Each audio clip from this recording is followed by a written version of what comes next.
Hey, welcome to Caching in the Northwest. You know this is the podcast from the birthplace of geocaching right here in the great Pacific Northwest. Now, it's Thursday at 9 p.m. Pacific. I'm Chris of the Northwest, and we're going to talk about geocaches and geocachers from here and all around the globe. So while you're soaking up the sunshine, we'll be caching in the Northwest.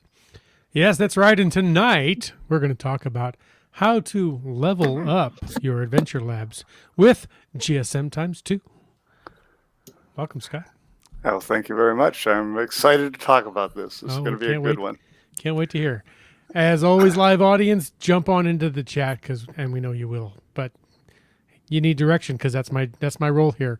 My job is to tell you to jump into the chat and tell us and ask us all you want to know about adventure labs. We're looking for it. GSM times 2 has all the answers. So Chris J and I were off the hook tonight. We're just going to wind him up and let him go. But of course, we can't do anything until we bring in our laboratory lemur. Some say he isn't sitting on a cactus. He just looks that way. And others say he wins the geocaching wet t-shirt contest every year. All we know is he's called Land Monkey. Hey, good to be back. Good to be back. Yeah. You were gone, weren't you? I was. I almost forgot what I'm supposed to do here, in fact. Yeah. That's okay. I do that every week. Awesome. Well, great to be back here, and a great opportunity to remind everybody that we appreciate the support of our patrons who help to keep this podcast coming each and every week. Thanks to Landsharks, that's LANDSHARKZ.ca, one of our 2 corporate Denali level sponsors. Hey, folks, if you are visiting Vancouver Island this summer, don't forget to plan a visit to the Sharks store at 525 Head Street, Esquimalt, just minutes from downtown Victoria, where you can browse the products in the store, meet the awesome team, and find GC5Z4N2. That's geocaching news. Read all about it. The geocache just outside the front door with 418 favorite points. Well, oh, yeah. And that's favorite with a U. That's favorite points. That's right. All right. Well, check it all out at landsharks.ca. And don't forget about our other corporate Denali level sponsor. Well, that is Gold Country Geotourism. Plan your summer vacation trip to Gold Country by visiting exploregoldcountry.com. Learn more about the geotours, the region, the stores, the places to stay, the places to get crazy, awesome food and wine and cider and just have great adventures. So don't forget to download the app as well. And that, again, is exploregoldcountry.com. And folks, if you're not a corporate Denali level sponsor and you just want to know more about supporting this here podcast, well, don't forget to go and click over on that link, on the Patreon link, that is, on the cachingnw.com website. Well, it's sure good to have you back reading those because the guy that did it last week just was terrible. Was he? Yeah. I'm sorry. Did it completely wrong. And his co-host was no good either. It's hard to get good help. It is. I have a question for you, Land Monkey. Yes. Does Groundspeak localize favorite with a U in Canada? Do you have favorite points? If we don't, I'm just ignoring it and implicitly putting the U in anyways. He's got lots of practice. He ignores me all the time. No, he doesn't. Only when you speak American. As soon as you start speaking Canadian, I listen. Well, we've got a lot of people talking it up in the chat, and that's what we want you to do. Isn't that great? If you want to bring up something for tonight's show, we want you to use the hashtag level up. Of course, you can use the hashtag FATAST to bring up something for the after show, and you may have to do it a time or two. We are without our chat lackey, so bear with us. Don't bear with us. Yeah. We are not as skookum as we normally are. That's right.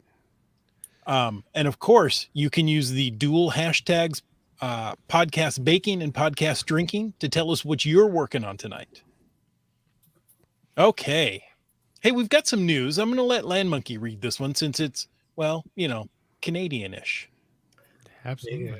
Well, and relevant to my recent hashtag Well, geocache road trip as well. I kind of thought so. Yeah, good guess. All right. Well, it is a news article from, and it's funny, I actually saw the same news article while we were traveling. It's pretty cool. But it's from the CBC, the Canadian Broadcasting Company. And it starts with the byline, "It's a big family reunion for geocachers in New Brunswick this weekend." So this is slightly dated, but stay with us. Just within a week. Within a week. So what they're about to talk about transpired a week ago, but that's okay. It says Fredericton had the vibe of an extended family reunion this weekend as geocachers from across the country, and I will also state from also across the United States, because I met quite a number of U.S. folks there. Geocachers from all across the country descended on the city of Fredericton for the mega geocaching event. It is named a mega because of the large number of participants. As we know, that means 500 plus. Those attending saw tutorials and did plenty of geocaching. Yes, we did. Chris Coleman of Toronto tries to participate in at least a couple mega events each year to meet up with friends. I wonder who Chris Coleman is. Anyways. Not one of your friends, apparently. Well, not somebody who I know their real name. Anyways, Coleman knew many of the people attending this weekend. A lot of people from Ontario are actually here. Coleman said we saw people that we travel up to Nunavut with. So it's kind of like a bit of a family reunion of friends. So there you go. Jacques Pelchier and Louise Filteau of Montreal can attest to the number of familiar faces that can be seen miles from home. They said, I just ran into some people from Trois-Rivières.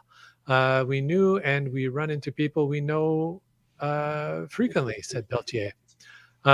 Nancy Robertson from Sussex Corner didn't have to travel far to the event, but she had geocached in over 40 countries and has made many friends. What else have we got here? This is interesting. We ran into friends we had been on a geocaching cruise with in 2016, said Robertson. They were from Delta, BC. Okay, well, I know who they're talking about. And so now whoever... Oh, okay, I know who Nancy Robertson is. I got confused. I thought they were talking about the Coleman from Ontario again. Yeah, we've run into a lot of our Ontario friends as well. Yeah, absolutely. We ran into the monkeys. We ran into lots of friends who we hadn't seen since cruises, or, folks who we had connected with who live in central or eastern Canada who we don't see very often. So, that's the fun of megas, right? Cool. Anyways, so Wet Coaster kicked in. He says, I know Chris. That's her real name. Paperclip is the geocaching name. There you go. Cool deal. Look at that. Small world. There you go. Thank you, Wet Coaster. And Wet Coaster also goes on to say, reporting something within a week is good for the BBC. CBC? Yes. CBC. Yeah. I just thought that was the Centers for Bear Control, but I hope it isn't. Trois-Rivières sounds so fancy. It's just the Tri-River. Isn't that like land of the Tri-Rivers right here in Tri-Cities? Kind of. It Three just sounds- Rivers is Pittsburgh, Pennsylvania. Just sounds fancier over there. Well, Trois-Rivières is in Quebec. So there you go. Or Quebec. Well, Quebec, because that's what I've been told. Well, we got Three Rivers here too, so there.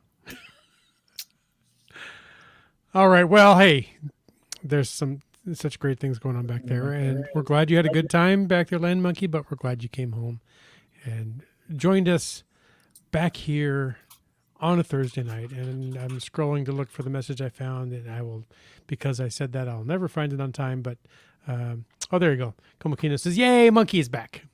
So apparently it's just not good without you. Aw. Nice to be missed. We did miss you. We're glad you're back. And we're also glad to welcome back GSM times 2 as a guest. So thank you for coming back, Scott. Boy, it seems like it's been a long time. So thanks for having me back. Well, time flies and things get busy, but we're glad you're here. And you're familiar to a lot of our listeners. You're familiar to us, of course. We're glad we've had you on before. And you are quite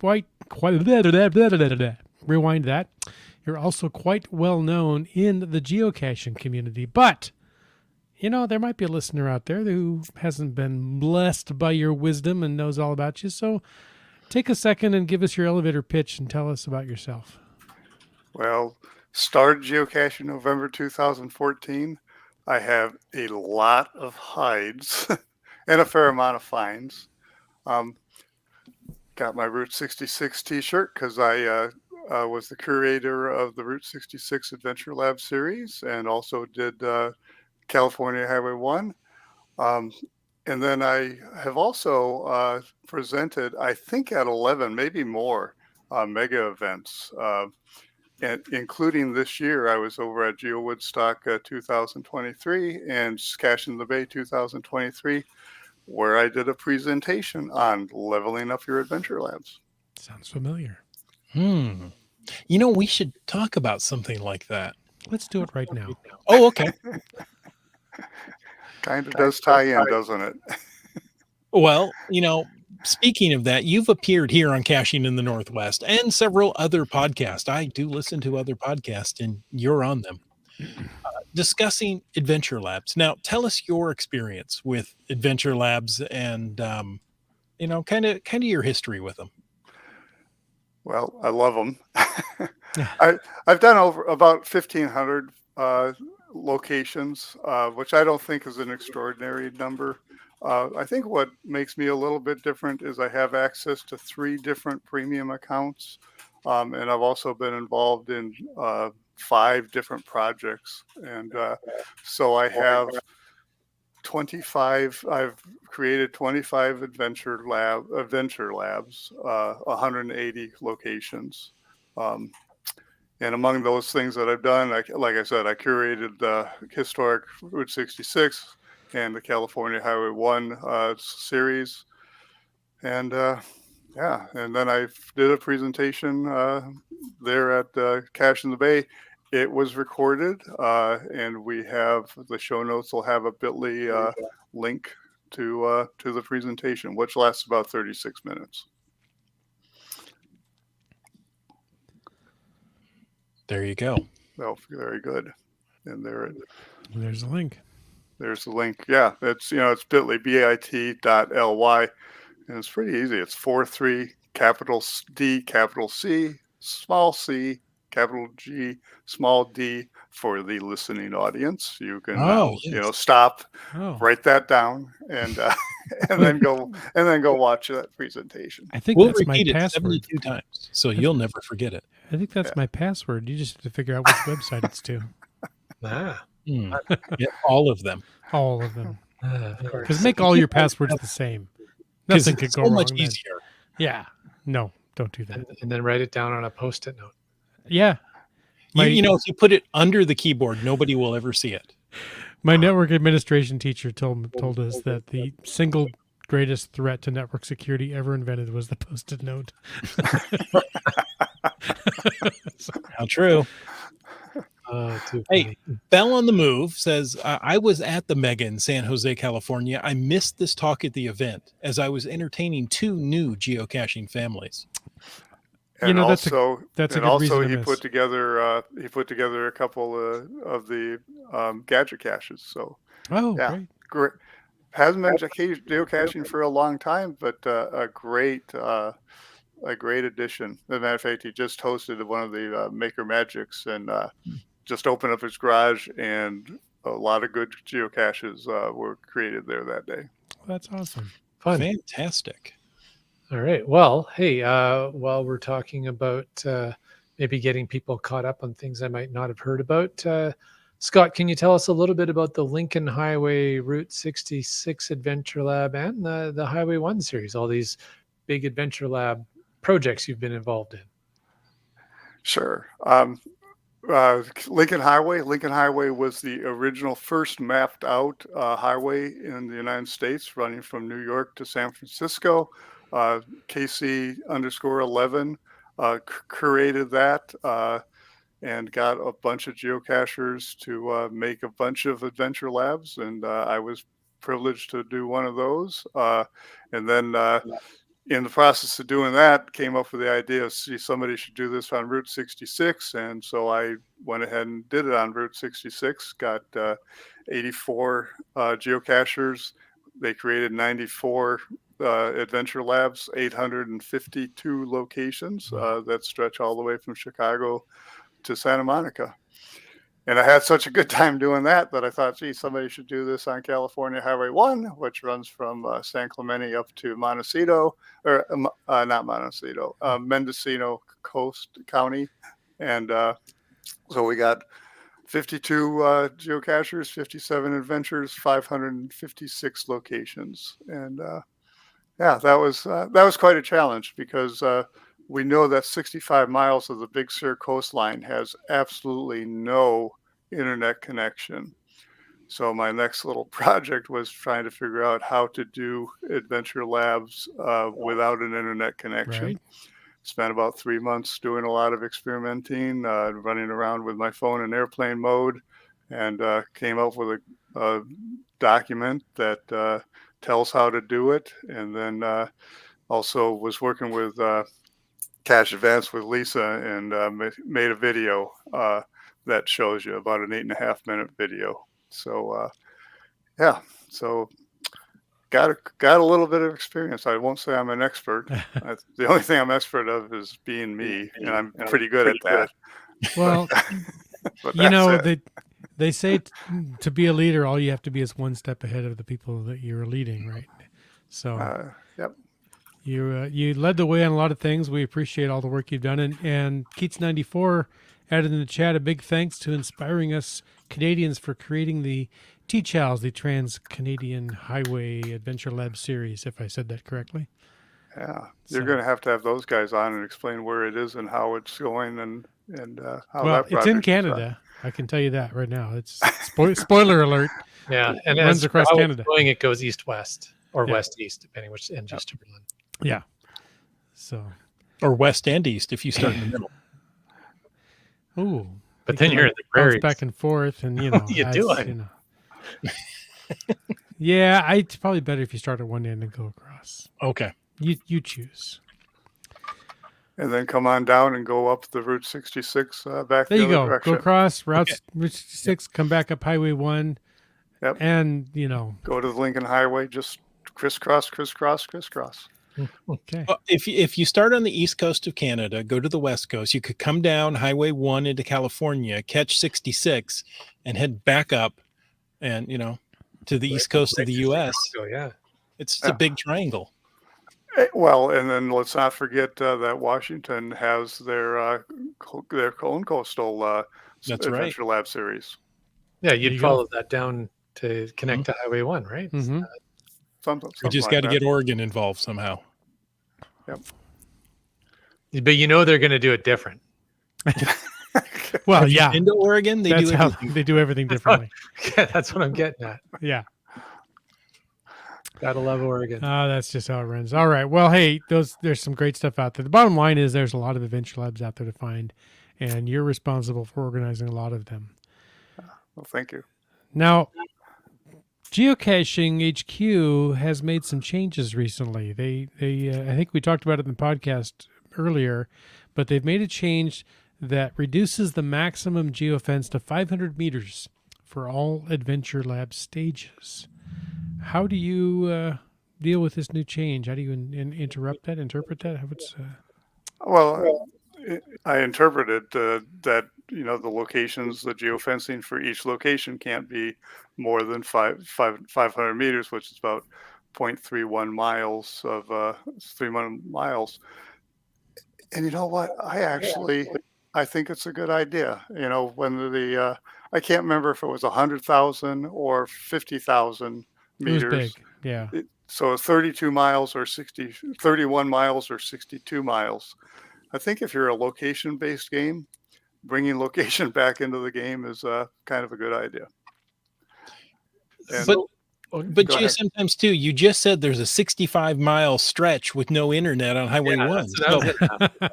there you go. If you did the 31 miles, you'd be able to catch something on one end or another.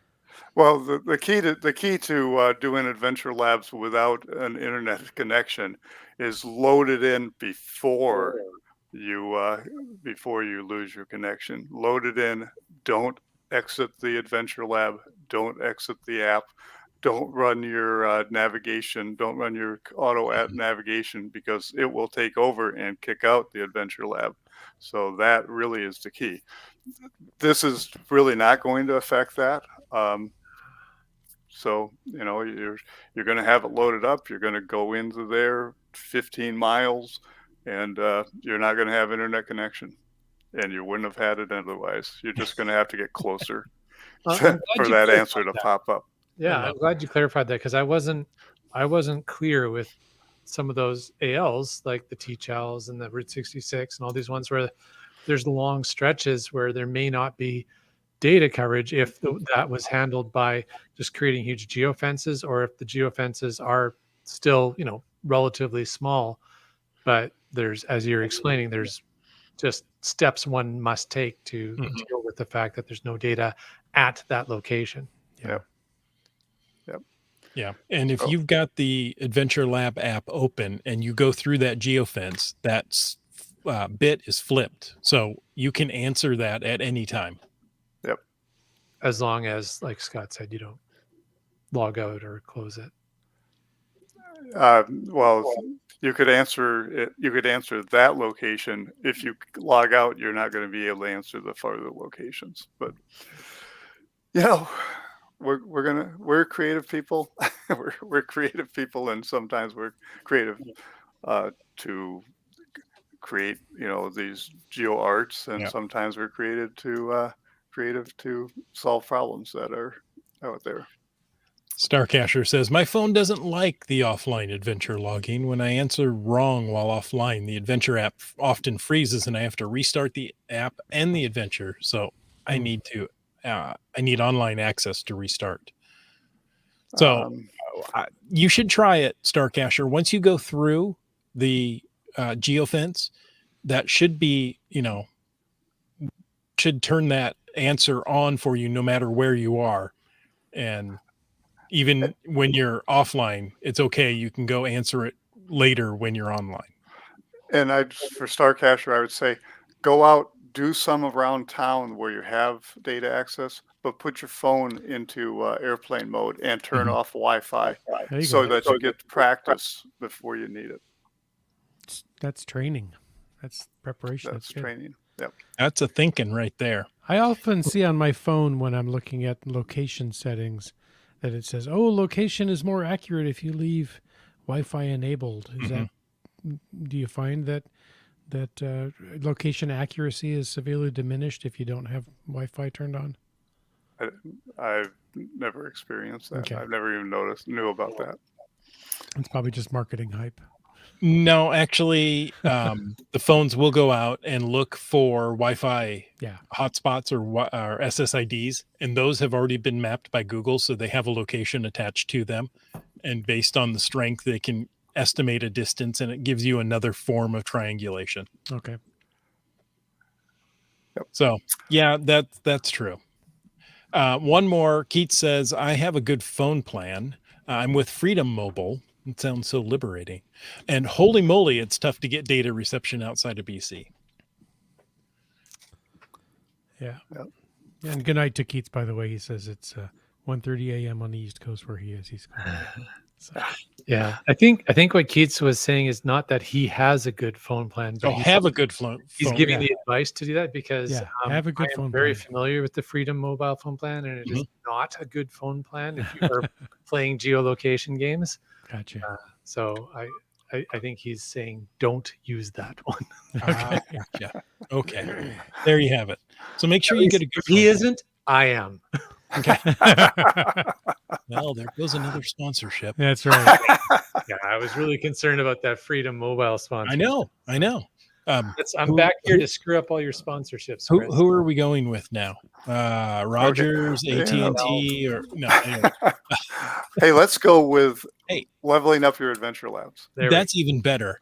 Scott, I was able to watch that video, and I found some things you said very interesting. You're saying that geocaching and adventure labs are two completely different games, yet they kind of overlap.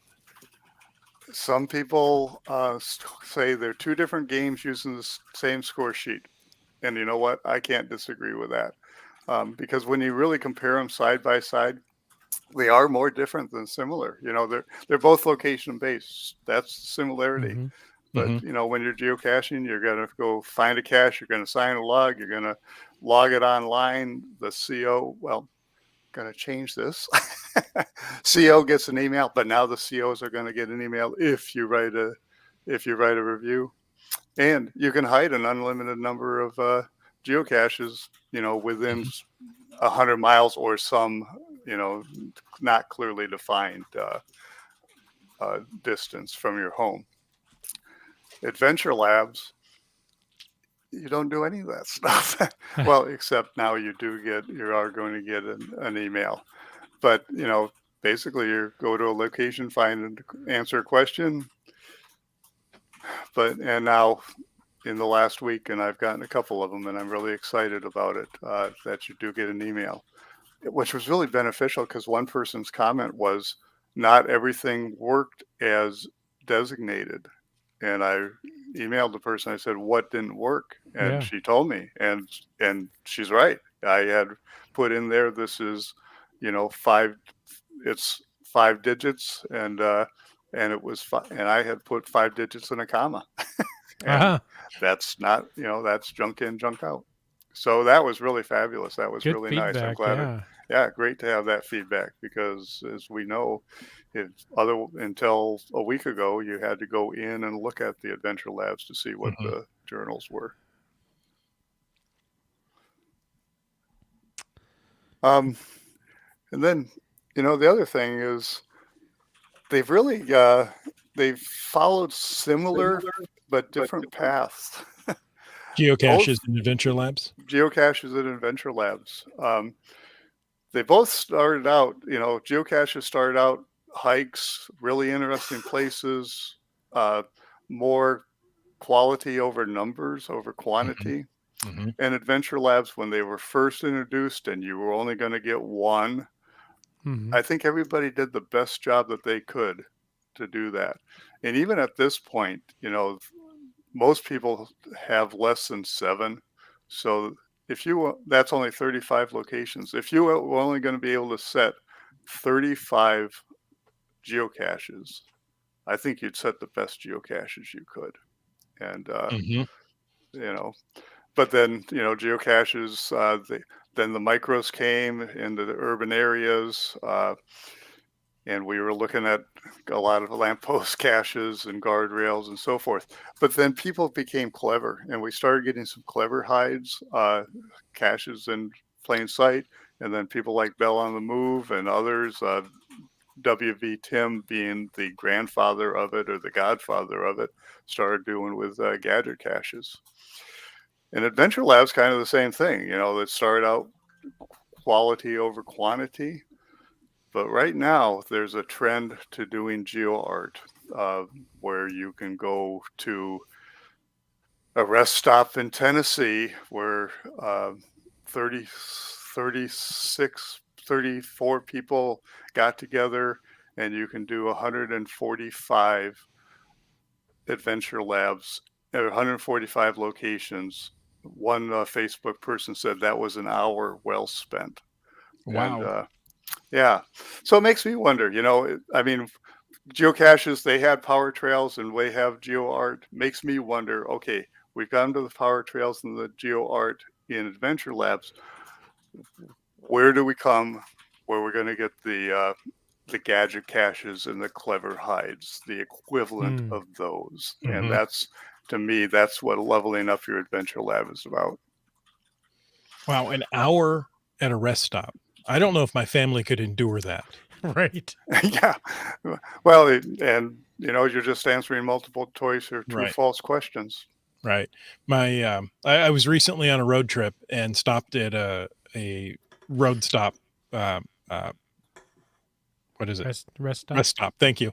And there was a regular that was at the far end, you know, almost where you pulled off the freeway, Mm-hmm. and then a multi the other direction.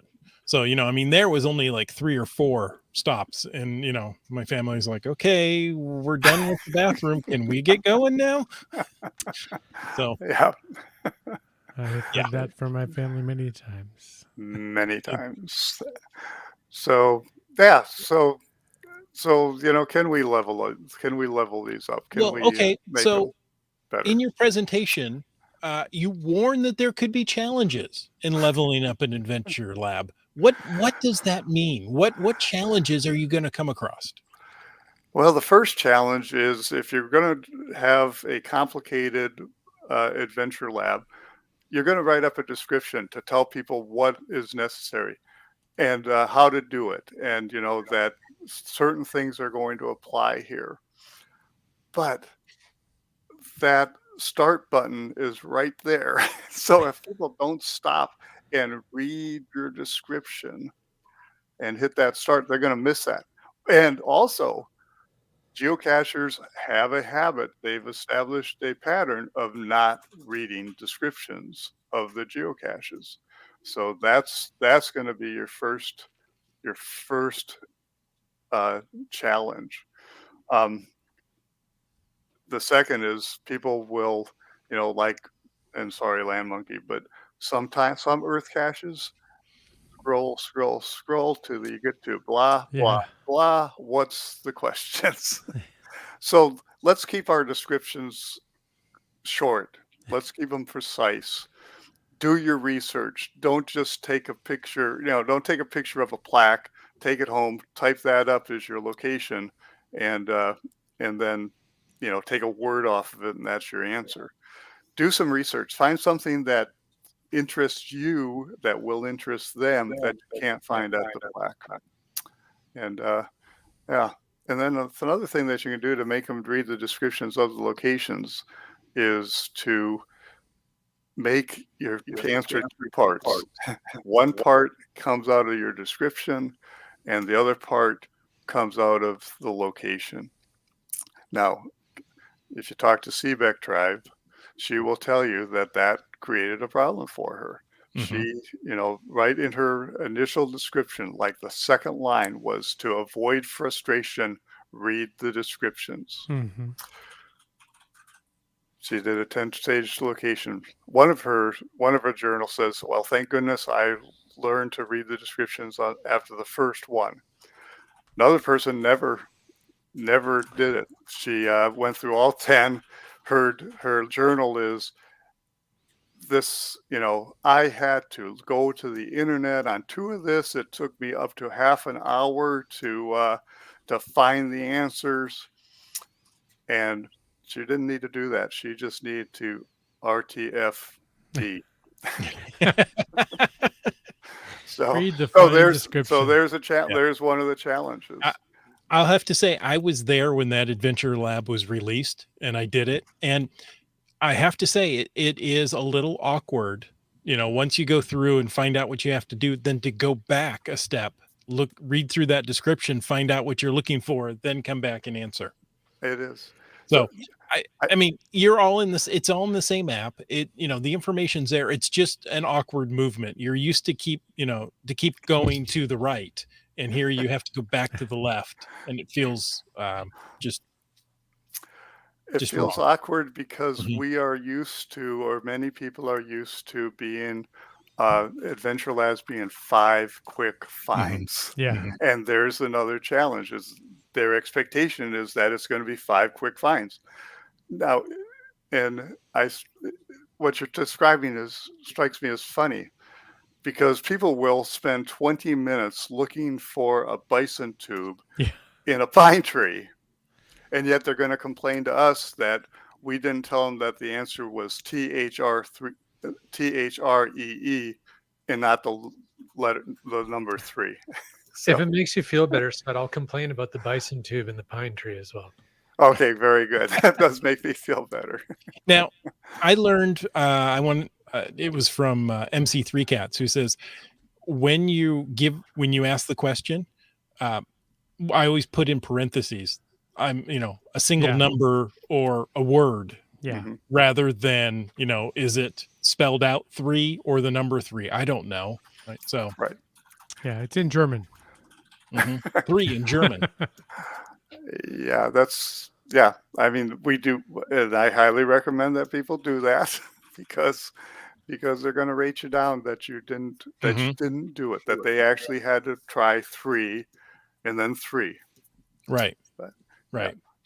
Starcasher says at Geo Woodstock, I got halfway through the locations trying to answer the locations before another cacher told me why it was not accepting the answer and asked if I read the description.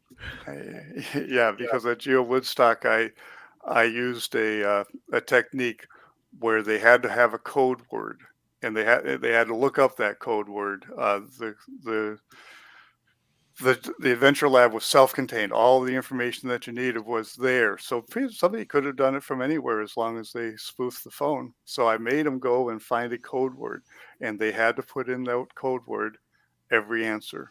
And right. And I think what he just described was somebody who didn't read the description, didn't realize that you had to put in the code word. Yeah. Mm-hmm.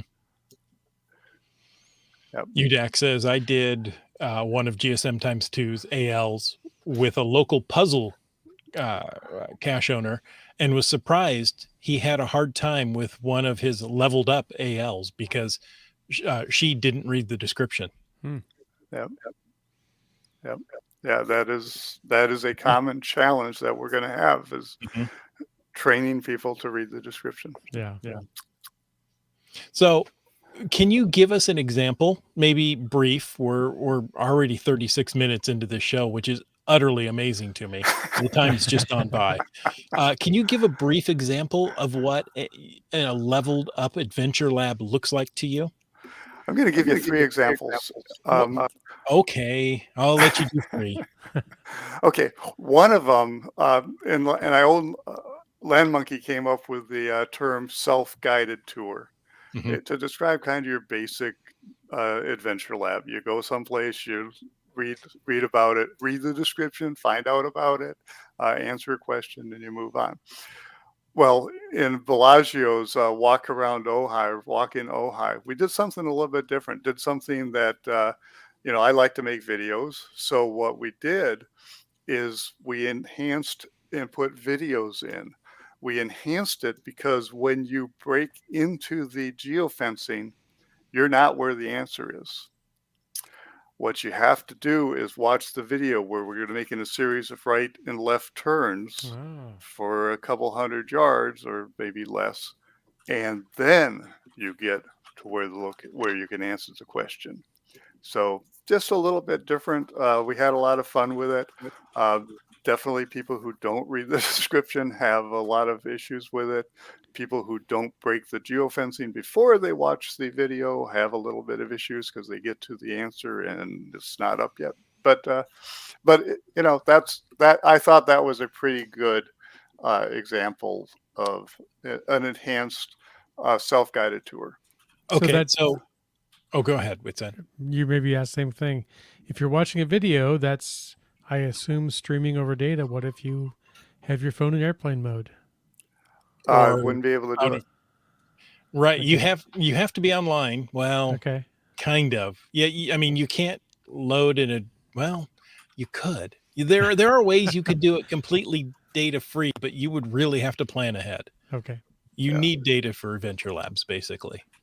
Yeah, I think you would have to, if you're going to do it from home and just review it, you would probably have to write down the series of left and right hand turns. Well, let's take our young friend, Mr. Keats. He comes over to the States with his Freedom Mobile plan and he doesn't have data.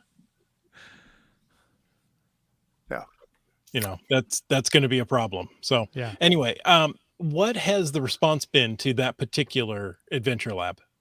Well, it's done by a dog, so they're going to up it anyways. but it has been very positive. I think it has like a 4.9. There was one person who did say, video doesn't work well with adventure labs, but it's been very positive and a challenge. Okay, next one. I interrupted. Next one. Okay, so the next type of adventure lab that I think is leveled up, it's when people take a self-guided tour and they wrap it up in a story. And so, the case of the fingered killer, it's by ShareBear64, and very creative person. And so what she's done is she's wrapped this into a murder mystery where, you know, where when you arrive on scene, there's the reporter, I need a lead, been murdered, and there's three suspects. There's Itchy Palms, um, let's see, Deb L. Cross, and somebody else. But it's a hilarious story, and she takes you through, and you go and you have to answer the question that's related to the location. But her journals are pieces of evidence that are being collected and released. So, there's the coroner's report, and there's the towing company's report. Mhm. And after you've done all 5 adventures, then you go to do the bonus. And at the bonus, you have to come up with who did the murdering based on this evidence, and what was the key piece of evidence that cracked the case. So And then basically, Clue. In Clue. Basically a Similar more to a yeah. more clever Clue, more Right. clever than Clue. So yeah, so that, and she wrapped it up in a story, and it was wonderful. Just definitely leveled up, and not your typical, go to the dog park, read the sign, go to the railroad station, read the sign, go to this, read the sign. And then the last type It's I've because geocachers hate to read. Yeah. Sorry. Anyway, go ahead. If you hate to read, take up Munzie. Oh, that was good. Bill on the Move says, reading? I'm out. And then the other example, Jay in LA, she sent me several of hers as tests, and and I looked at a couple of them, and they're really, really good. And there's one, it's called Music Cats, and it's self-contained. All of the information that you need is given within the Adventure Lab. Now she takes you to a park because you have to break geofencing. So she takes you to a park, tells you about why this park is important to her, why the music and the serenity in the park are important to her, and about cats. It's a very nice personal story. But then she talks about different songs, and you have to identify the song based on either your personal knowledge of the song, your ability to figure things out, or look up on the internet. And and it's, they're out there. These are the equivalent of clever geocaches or gadget caches. They are leveled up beyond, and and I think it's fantastic. And I hope more people will come up with some ideas. I have that video which gives some pretty good ideas. I've got great feedback on the presentation, where people are saying, "Oh, you've given me some ideas," and hopefully they're coming out and doing them. So, Scott, speaking of various leveled up adventure labs, you've mentioned to us that there's one that that anyone can do. Do you want to explain what that means? Yeah. So I took I at both Geo Woodstock and Cache in the Bay, I had a 10 stage adventure lab that was leveled up. I've taken 5 of those stages, and I put it into a adventure lab, and it's in test mode right now. So when it's in test mode, anybody can go in there, they can read it, they can look at it, they can answer the question, because there's no geofencing. Now, they don't get credit for it. This is just a drill to give them an example of what a leveled up adventure lab is. And in the adventure lab, I'm going to take you over to geocaching toolbox. You're going to decode some Braille. You're going to go geocachingtoolbox.com, decode some signal flags, and then you're going to have 3 stages that are a logic puzzle. And you're going to, now you have to do those in order, because they're all interrelated, but they're interrelated in that order. So I've let this location 3, location 4, location 5. Make sure you do them in that order. And the easiest way to do that is up on the upper right hand corner. There's a little icon that has 3 lines to it. When you click on that, you bring up a list view of geocache of the Adventure Labs or Adventure Lab locations if you're in an Adventure Lab, and that's much easier than trying to identify what it is on the map. So yeah, so that's that's an Adventure Lab. It's an adventurelab.page.link/ and it's capital U 7 capital K capital X. And if you want an example of a level up Adventure Lab that you're probably going to hate, like you hate a gadget cache for the first 20 minutes that you're dealing with it, and you love it on the 21st minute when it's open. That's what this Adventure Lab is like. I only hate gadget caches when I struggle with them, and then Chris walks up and opens it on the first try. Oh, yep. I love that one. That was a lot of fun. I don't know why they made it all those other options. You just need the one. You just need the one. Gadget caches like that are fun for the first 5 or 10 minutes, and then the 10th through 20th minute, you're just fuming, and then you find it. And I think you've just described this Adventure Lab that's in test mode. But the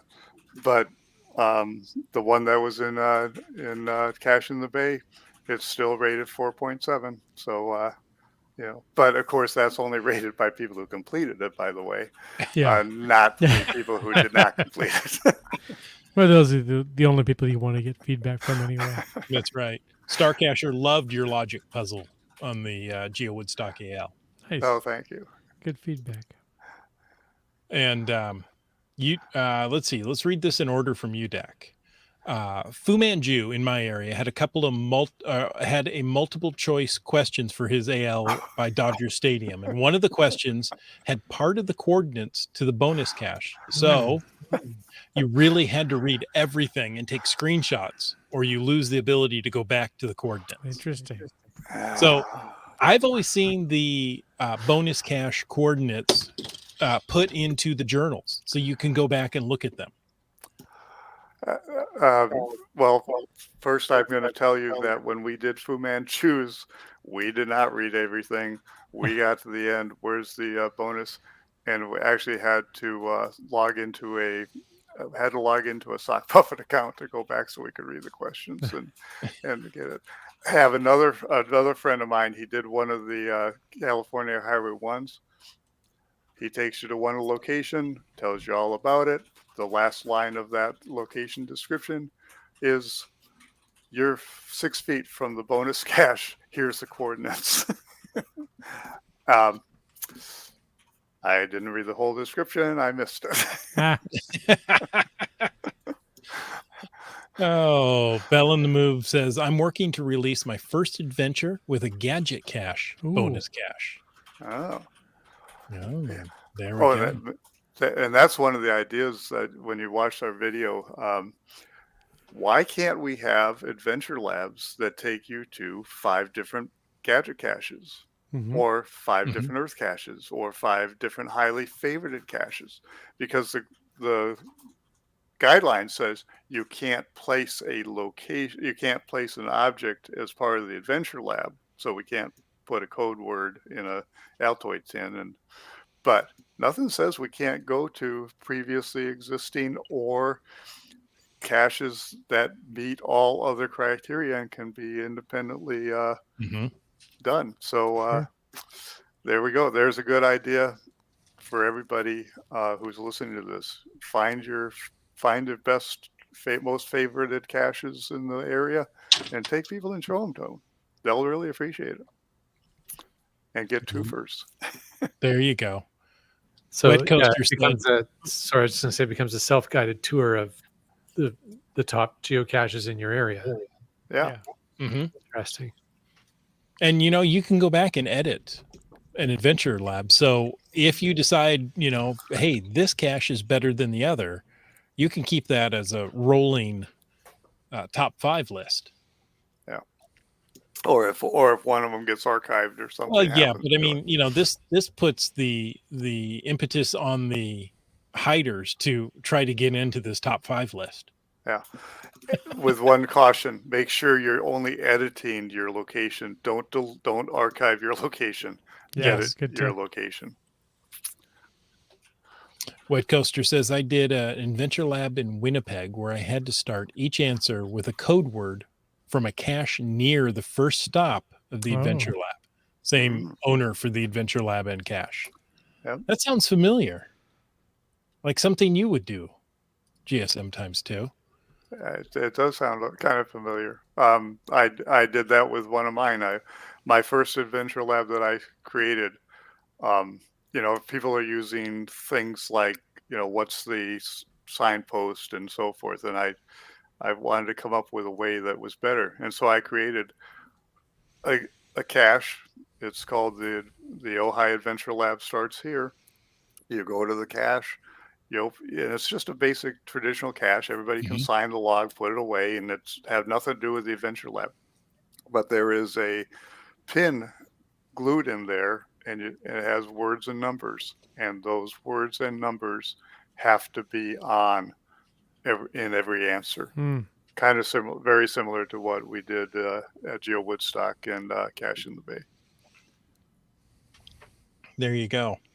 Komakino says Skimbosh has a couple of adventure labs that you have to watch YouTube videos to see where to go. Oh, Interesting. That's interesting.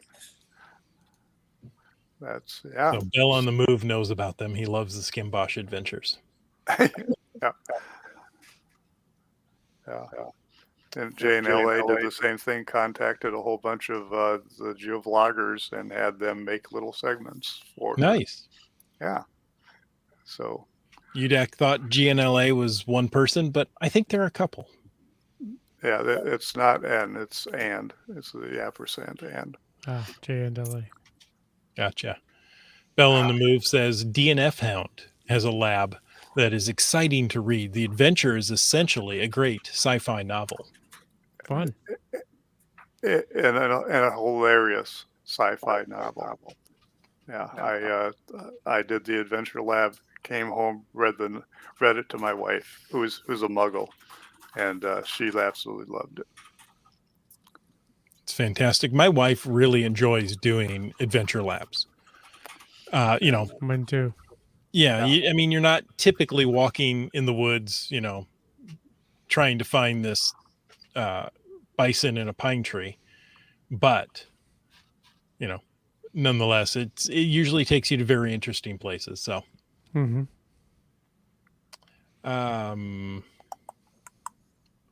let's see. For Starcacher, he's asking what would be the answer. I wouldn't.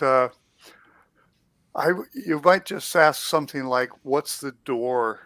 What color of the door on the gadget cache is the gadget cache?" Something. You don't want to get too specific. I think you just want to be kind of general. We don't want people frowning on what we're doing. We don't want to be pushing the line when we don't have to push the line. Mm-hmm. But you want to make it impossible for people trying to cheat. Well, not impossible, very difficult. Yeah, difficult. Getting a level of difficulty for the cheaters. And I will have to say this about me. I have given up on trying to make it impossible for the cheaters. I want it to be the best experience for the person who is doing it correctly. So my recent ones, we're not looking at sewer grates or telephone poles. It has something to do with where I took them. And if somebody can get that on Google, Maps or Street View or going to pictures, fine. I really don't care. I want a good experience for the guy who's there. I found a nice series of it, or a single adventure lab that took you through a nearby town, showed you some of the great old houses, and they're just so beautiful and well done.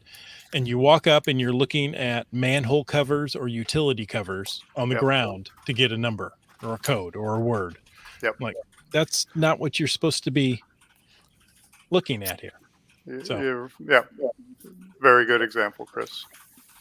IHAM has one here. There is one adventure lab that features gadget caches by Goblin Dust, Bounce Bounce, and Team Noltex. Wow, that's cool. That's cool. I was going to say, when you were saying, well, it can take you to caches, and I thought, there is one around here. And that takes you, that's miles and miles of driving if you want to do just that one adventure lab. But if you're in the area and you're doing them anyway. Sure. And you're doing Goblin Dust, Bounce Bounce, and you're doing their geocaches. That makes it worth the drive for sure. Yeah, well, you probably were going to doing the drive anyways, just to do those geocaches. Now you get a little bonus of doing an adventure lab. Yep.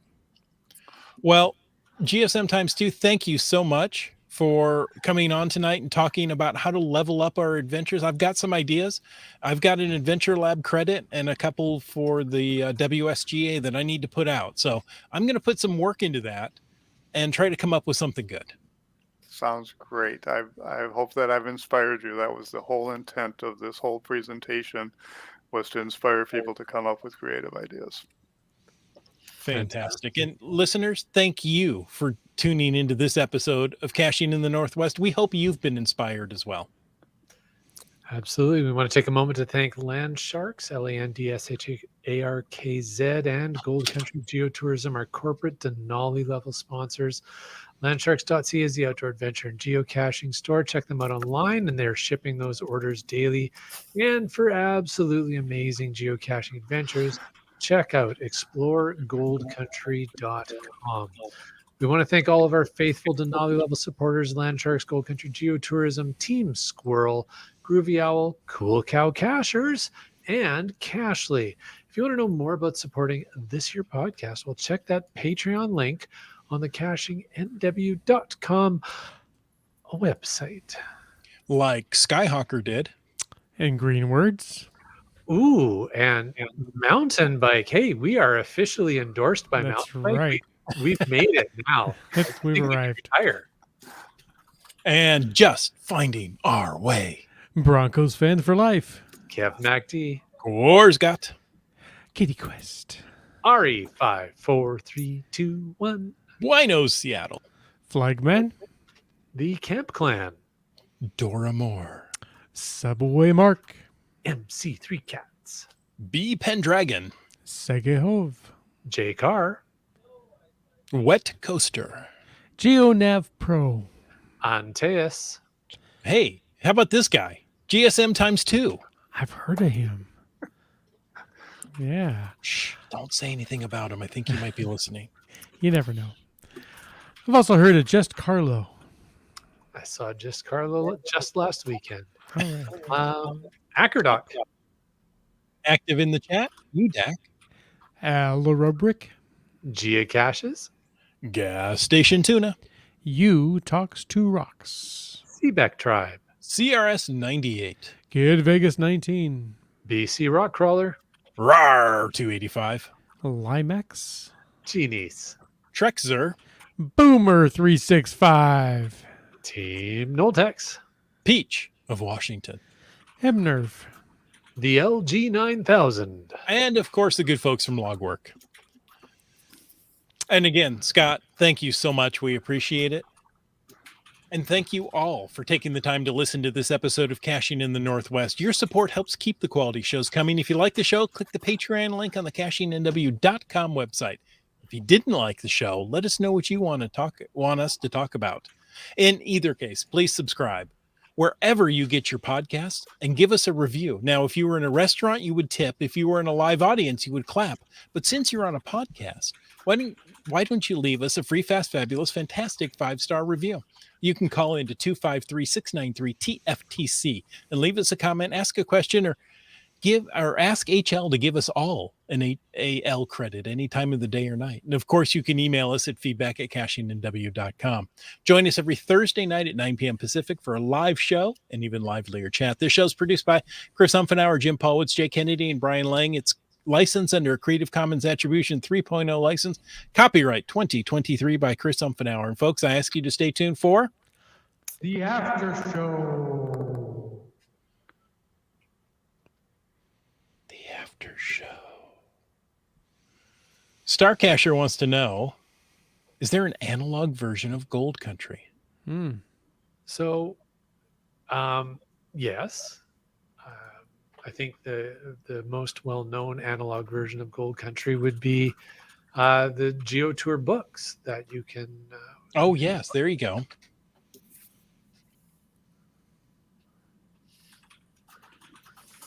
Winos says, hello and good night. I've got a credit too, and really some good inspiration as well. Thanks, Scott. Oh, let's see. Could I make one last little point? Please. And don't want to put down I don't want to put down anything. Power trails are wonderful. Geo art is wonderful. The geo art for Adventure Labs are wonderful. They bring joy to people. Yeah. I was listening to Brian the other day, and he said it very well, something like this.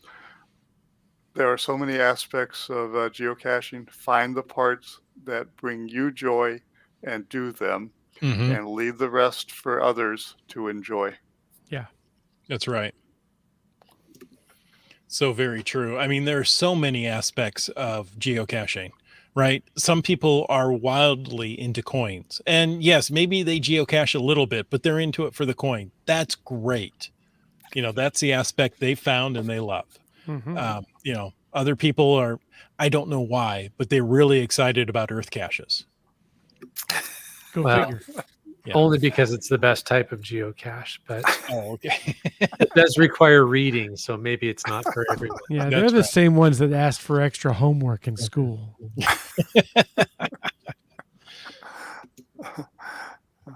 Let's see.